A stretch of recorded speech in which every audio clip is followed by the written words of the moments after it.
নবম এবং দশম শ্রেণীর শিক্ষার্থী যারা আছো তাদের জন্য আজকের ভিডিওটা খুবই গুরুত্বপূর্ণ। তোমাদের পরীক্ষায় কিন্তু বারবারই আসে যে ক্রোমিয়ামের ইলেকট্রন বিন্যাসটা 3d4 4s2 না হয়ে 3d5 4s1 হয় কেন? অনেকে কিন্তু তোমরা এর কারণটা জানো না।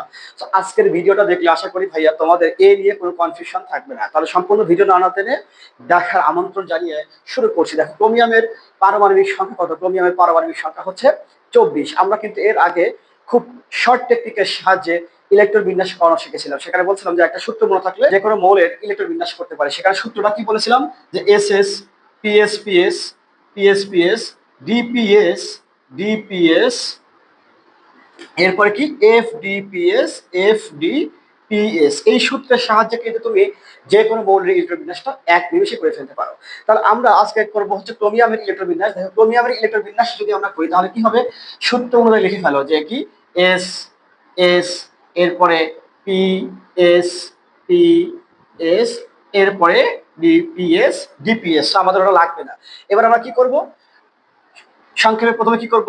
প্রথমটাকে বলবো, প্রথম এসটাকে বলবো 1, দ্বিতীয়টাকে বলবো 2, 3 নম্বরটাকে বলবো 3, এরপর হচ্ছে 4।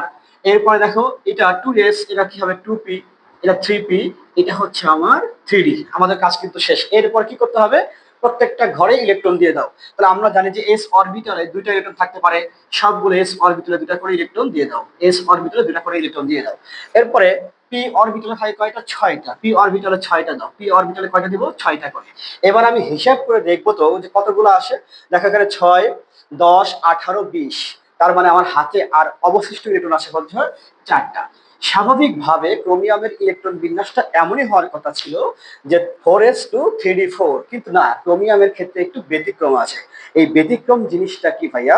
ব্যতিক্রম হচ্ছে আমরা জানি যে কোনো মৌল তার সর্বশেষ যে কোনো অরবিটাল পূর্ণ অথবা অর্ধপূর্ণ অবস্থায়, যে কোনো অরবিটাল, কথাটা ভালো করে মনে রাখো, যে কোনো অরবিটাল পূর্ণ অথবা অর্ধপূর্ণ অবস্থায় সবচেয়ে বেশি স্থিতিশীল কাঠামো অর্জন করে। আমরা কি জানি ডি অরবিটালের ক্ষেত্রে ইলেকট্রন থাকে কয়টা? মোট 10টা। আর এস অরবিটালে ইলেকট্রন থাকে হচ্ছে 2টা।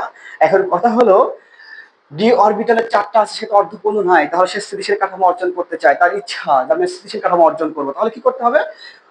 এই ডি অরবিটালটা এস অরবিটালকে বলতেছে, ভাই তুমি একটা ইলেকট্রন ছেড়ে দাও তো, তুমি একটা ইলেকট্রন ছেড়ে দিয়ে তুমি অর্ধপূর্ণ হয়ে যাও, আর আমি একটা ইলেকট্রন গ্রহণ করে আমি অর্ধপূর্ণ হয়ে যাই, তাহলে আমাদের দুজনে কি হবে? স্থিতিশীল কাঠামো লাভ করব।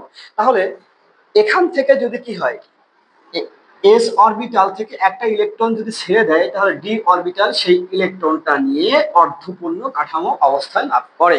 তাহলে এস অরবিটাল স্থিতিশীল হয়ে গেল, ডি অরবিটালটাও স্থিতিশীল হয়ে গেল। এই জন্য কিন্তু ক্রোমিয়ামের ইলেকট্রন বিন্যাসটা 4s2 3d4 না হয়ে 4s1 3d5 হয়ে থাকে। মূল কারণটা কি ভাইয়া বলতো? মূল কারণটা হচ্ছে স্থিতিশীল কাঠামো অর্জন। আশা করি বুঝতে পেরেছো।